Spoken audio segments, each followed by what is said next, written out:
Thank you, everybody, for coming to the Aaron Torres Podcast YouTube page. If you could do me a quick favor, see that little subscribe button at the bottom of your screen? Go ahead, click that subscribe button. Really does help our channel grow, our audience grow, and I really do appreciate it more than you know. So click that subscribe button. Appreciate your support. Now, here's the video that you came here for. Over the last couple days, but it's true. We got a crazy January in college football. Between the national championship game, Nick Saban retiring, Jim Harbaugh, NFL, Kalen Deboer to Alabama, Jedd Fisch from Arizona to Washington, etc. But I bring it up to say that this is really the time of year where the college football news starts to slow down. We'll talk a little college football, college hoops here and there, basically whatever is of relevance right now. But it really won't be until the springtime that we really ramp back up college football again. I bring it up, though, because there are still going to be relevant news stories that are at least worth discussing. And I do think we got one on Wednesday afternoon, a story that may have slipped through the cracks, but I actually think is very important. That is because on Wednesday, it was announced that Alabama, as part of its new staff under Kalen Deboer, has gone ahead and hired a gentleman by the name of Aaron Hodges. Aaron Hodges, for people who don't know, is one of the best player personnel people in all of college football. And while I'm not here to say he's the most important staff hire that Kalen Deboer has made. I don't know if he's more important than Ryan Grubb, than Kane Womack, than even Courtney Morgan, the head of player personnel. What I am here to tell you is that while we don't talk a ton about player personnel people on this channel or in college football in general, this is a very important hire. This is one of those behind-the-scenes hires that help you win at the highest level. And I also think this is further proof that if you believe that Kalen Deboer is not a good recruiter, well, guess what? If he ain't good at it, which I don't believe, by the way, this is further proof that he is willing to hire the people who are the best in the business to go ahead and kind of patch up the things that he's not great at. So let's get into it.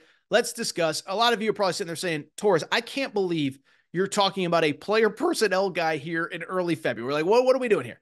Well, I bring it up because, first of all, this guy is one of the best in the business. Aaron Hodges is one of the most respected guys in all of college football in the role of personnel, evaluating, developing relationships, etc.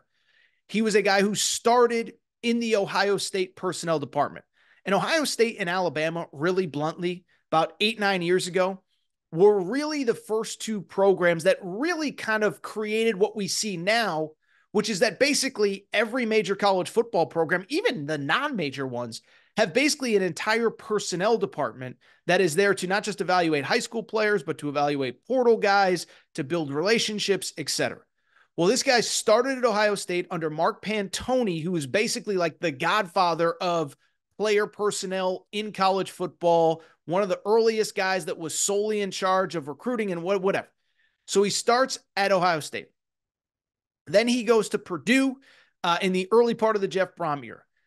And during his time at Purdue, Purdue signs the highest ranked recruiting class that it has ever signed in the history of Purdue football.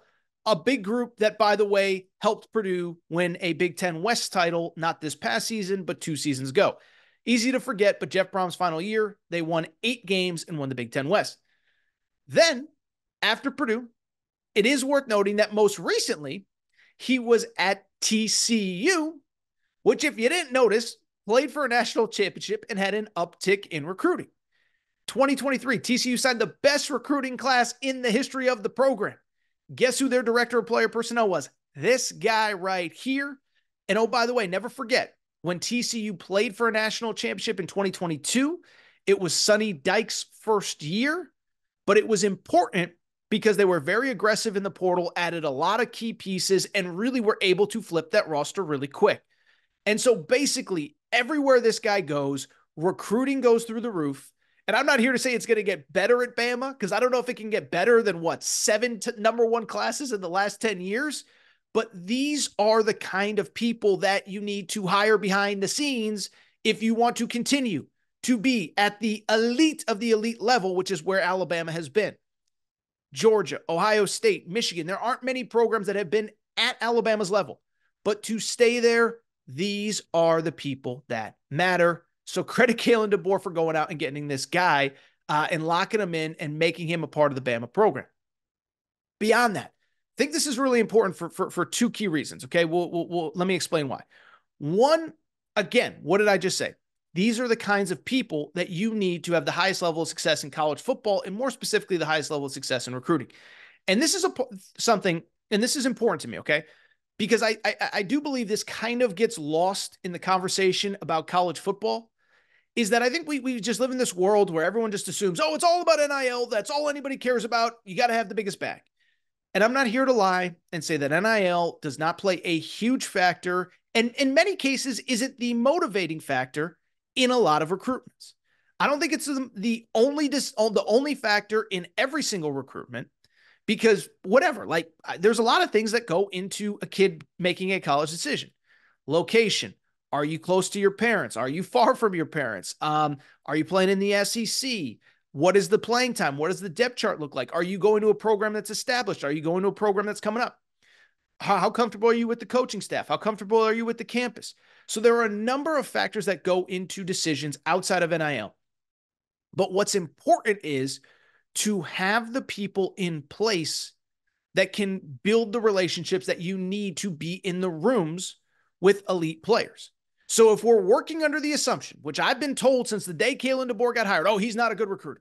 Well, I don't believe he's not a good recruiter. But even if he isn't a good recruiter, what he is smart enough to do is hire people who are good recruiters, who do have those relationships, who do know the things to pull. I'm trying to think, the levers to pull, whatever, the chain, the things behind the scenes, basically. Who's the player's contact? Who's the high school coach?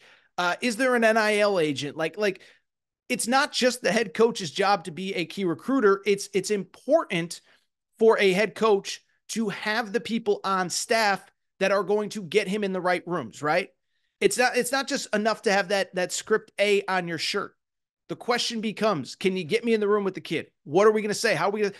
And so these are the kinds of people that you have to have on staff. They know everybody. They get you in touch with everybody. They get you the information that you need.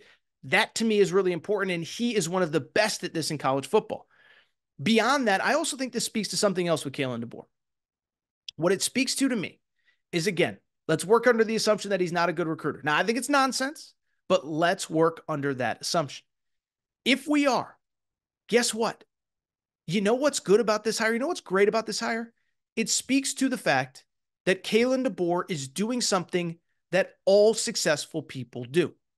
He is trying to figure out, okay, I'm good at this, so I am going to load up on my staff at that I'm not good at. And that is something that I feel like, as I kind of evolve in life, successful people, they figure out, what am I good at? Then they figure out, what am I not good at? And I am going to go ahead and bring in people who that is their area of expertise. Let me give you a couple quick examples. Nick Saban. Nick Saban's a great example. Remember about, 9-10 years ago, he said, I got this defense thing figured out. The problem is everyone is going to these tempo offenses that I know nothing about. So rather than fight it, rather than be Les Miles and go down fighting and try to win every game 10-6, I'm going to bring in somebody who knows what they're doing.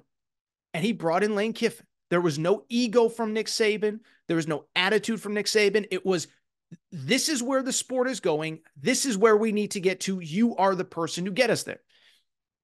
I'll use a practical real world example outside of football.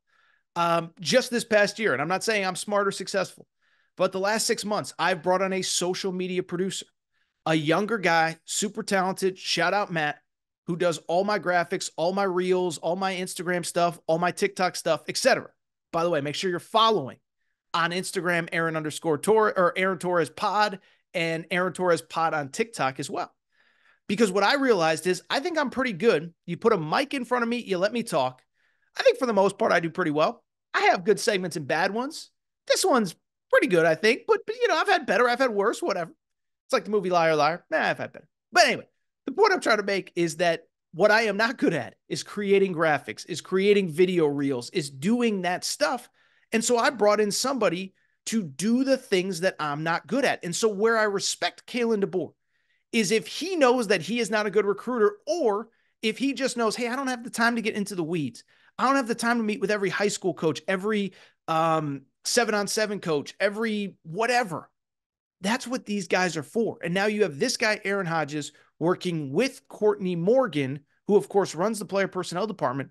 Those guys are as good and as respected as anybody in college football at those two positions. So credit Kalen Deboer.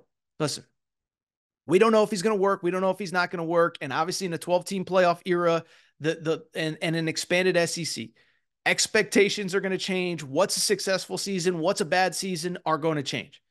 But this guy is doing everything he can to put himself in position to succeed. And I give him so much credit because to me, what this says is, listen, the things that I might not be good at or the things that you all don't think I'm good at, I'm going to hire the best people I can to help me out. And I'll tell you what, there's a lot of good recruiters in the SEC. Not saying that Kirby Smart's going to fall off. Not saying that Sark's going to fall off. Not saying that in the Big Ten, Dan Lanning or Ryan Day is going to fall off. But this personnel department is as good as anybody in college football. And I don't believe Alabama's going to miss a beat. If you enjoyed this video, do me a quick favor. Make sure to subscribe to the Aaron Torres Pod YouTube channel. See that little subscribe button at the bottom of the screen. Make sure to hit that subscribe button. We will be back. New videos, new stuff every single day. Make sure to subscribe.